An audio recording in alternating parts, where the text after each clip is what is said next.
என்னடா என்ன செஞ்சுட்டு ஓடி வர்ற? அரிசி விலையெல்லாம் கட்டுக்கடங்காம ஏறிக்கிட்டே இருக்கு. அதுக்காக வெளியூர்ல இருந்து வர லாரியை தடுத்து நிறுத்தி அதுல வந்து அரிசி எல்லாத்தையும் நாங்களே ஏழைங்களுக்கு விநியோகம் பண்ணிட்டோம். ஓஹோ, போலீஸ் வரல? அதுக்குள்ள லாரியை கொளுத்திட்டு நாங்க ஓடி வந்துட்டோம். You dirty scoundrel.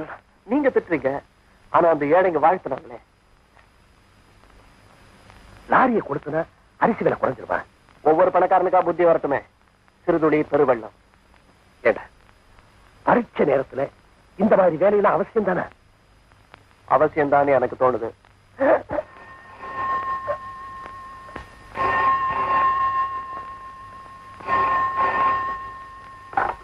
S yes speaking.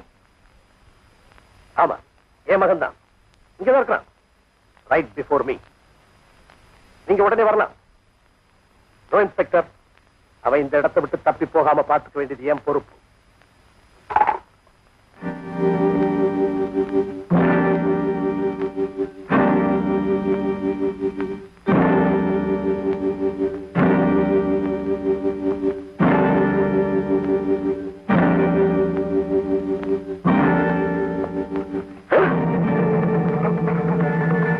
பரீட்சை நேரத்துல போலீஸ்ல பிடிச்சு கொடுக்க வேண்டியது அவசியம் தானா? எனக்கு பரீட்சை இப்போ.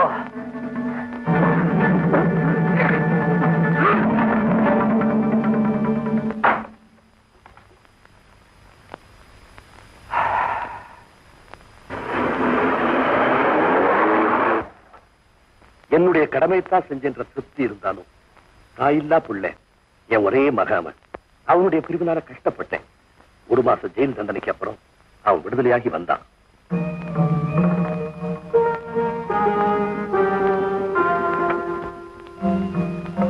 வீட்டுக்கு போகலாம்.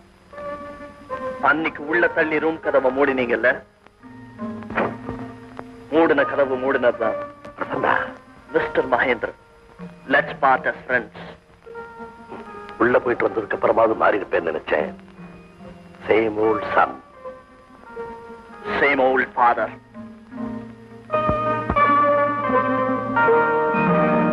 இப்ப சொல்லு, அவரை பத்தி நீ என்ன நினைக்கிற? உடம்புல குளிர் விட்டு போச்சுன்னு நல்லா தெரியுதே. இள ரத்தம்.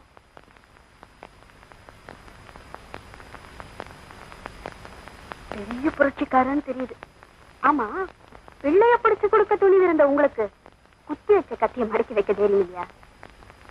அதுக்கு இல்ல, அவன் இந்த வீட்டை விட்டு போகும்போது இந்த ரூம் எந்த நிலையில் இருந்ததோ அதே நிலையில இன்னமும் வச்சிருக்கிறேன். அவன் நினைவுக்காக. உன்னை பத்தி எதுவுமே சொல்லலையே. பேரு ரஞ்சனி, ஊரு தெரியாது, உறவு யாரும் இல்ல, ஒரு அனாதை. வாழ்க்கையில பெரிய லட்சியம் எதுவும் கிடையாது. சாகணுங்கிற எண்ணமும் தற்போதைக்கு இல்ல. உடலை வளர்க்க கௌரவமா ஒரு வேலை பாக்குறேன். எங்க? தெரு தெருவா வேலை. கஸ்டமர் கண்ணா பின்னான்னு ஓட விட வேண்டாம். சோப்பு கம்பெனியில வேலை. தெரு தெருவா போய் கேன்வாஸ் பண்ணணும், ஆர்டர்ஸ் வாங்கணும். வரேன் சார். ஏம்பா, இந்த ராத்திரில தனியாவ போறேன்? இங்கேயே தங்கிட்டு காலையில போகலாமே. கற்பனையை கண்ணா பின்னான்னு ஓட விட வேண்டாம்.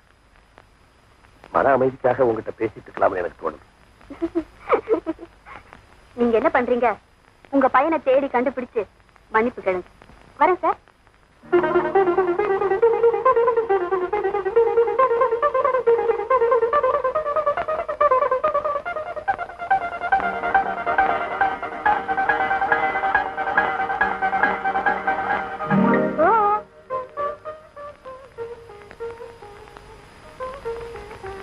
ஹலோ.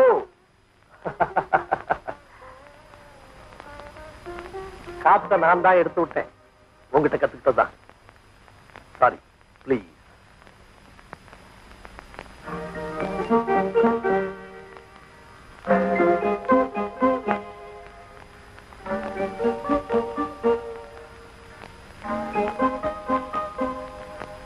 எப்படியும் நீதான் ஜெயிக்க போற.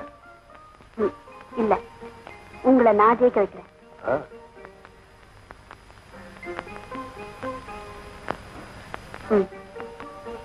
நோ நோ நோ நோ, நீ தப்பா விளையாடி என்னையும் ஜெயிக்க வைக்கிற. ஏன்னா வாழ்க்கையில நிறைய இழந்துட்டீங்க. இனி விளையாட்டுல கூட நீங்க இழக்க கூடாது.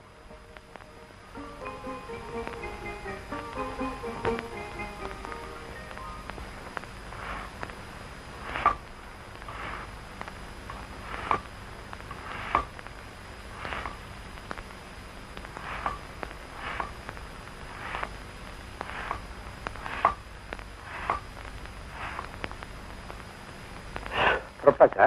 ஆமா. வேலைக்கு போக வேண்டாமா? ஆமா, நாள் பூரா சுத்தின எத்தனை சோப்பு விற்பேன்? 1 dozen, 2 dozen, 1 gross, 10 gross, maximum 50 gross விற்பியா? அத்தனையும் நான் வாங்கிக்கிறேன். தேங்க்யூ.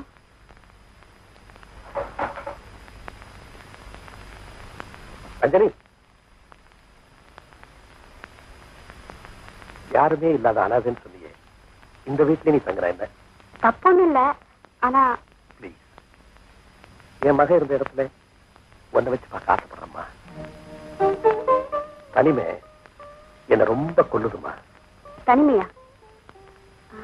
ஒரு புதிர் சொல்றேன், அதுக்கு விட கண்டுபிடிக்க முயற்சி பண்ணுங்க. தனிமை தன்னால பறந்து போயிடும். புதுரா என்ன? என்னுடைய அப்பா யாருக்கு மாமனாரோ அவருடைய மருமகளுக்கு அப்பா என் மகனுக்கு மாமனார். இவ்வளவு வேகமா சொன்னா எப்படி? வெள்ள சொல்லு.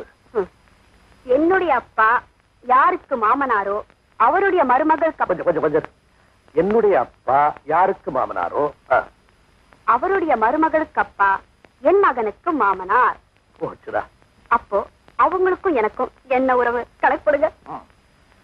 என்னுடைய அப்பா யாருக்கு மாமனாரோ அவருடைய அப்பா அவருடைய மகளுடைய அப்பா. கொஞ்சம் கொஞ்சம்.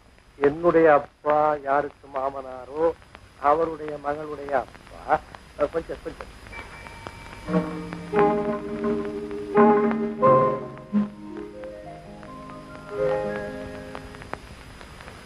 ராகத்தின் பெயர் எனக்கு பொறிச்சோடிவிட்ட என் வாழ்க்கையில இசை உணர்வு என்ன கச்சேரி மேடையோட இணைச்சது. உடன்பிறப்புகளே இல்லாத என் இதய துடிப்பு பிரசன்னா மேல பாசத்தை வளர்க்க ஆரம்பிச்சது.